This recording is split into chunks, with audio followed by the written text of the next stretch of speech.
Talk about this, folks. This Monday, negotiators from Russia and Ukraine, right? They will land in Saudi Arabia for a new round of talks mediated by the United States, but despite being in the same place, the two sides will not meet face to face. According to the Washington Post, the format will be what we call proximity, right? In other words, each delegation will be in a different room and the mediators will go back and forth between them, right? According to Kremlin foreign policy advisor Yuri Zakov, the focus of the negotiations will be a partial ceasefire focused on the Black Sea. Moscow is expected to suspend attacks on Ukraine's energy infrastructure.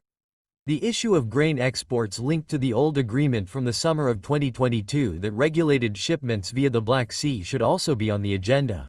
The Russian delegation in Riyadh will be led by Grigor Karazin, a senator responsible for international affairs, and by Seg Beza, a senior advisor to the director of the FSB, Russia's security service. On the Ukrainian side, according to the senior official in Kiev, who preferred to remain anonymous, the delegation will be led by Defense Minister Rustin Homarov and Pavilo Polisa, Deputy Chief of Staff of the President.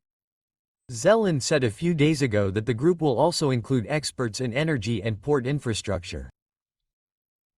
Representing the United States will be Michael Anton, Director of Policy Planning at the State Department, along with Kellogg's aides and a representative of the National Security Advisor, Mike Watts.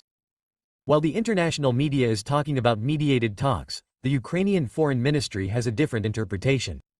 According to Ukrainian spokesman Yuri, this will be a bilateral conversation between Ukraine and the United States and there is no contact planned with the Russians. Yes, he even rejected the idea that there will be this back-and-forth policy, with delegations going from room to room.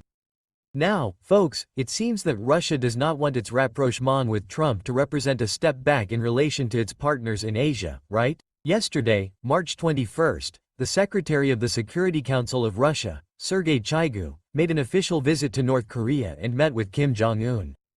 This meeting came shortly after the spokesman for the United States Department of State, Tammy Bruce, openly criticized North Korean support for Russia, stating that it only fuels the long war in Ukraine. On the same day, the head of the FCB, Alexander Bortnikov, was in Beijing and met with the Chinese Minister of Public Security, Wang Zhang.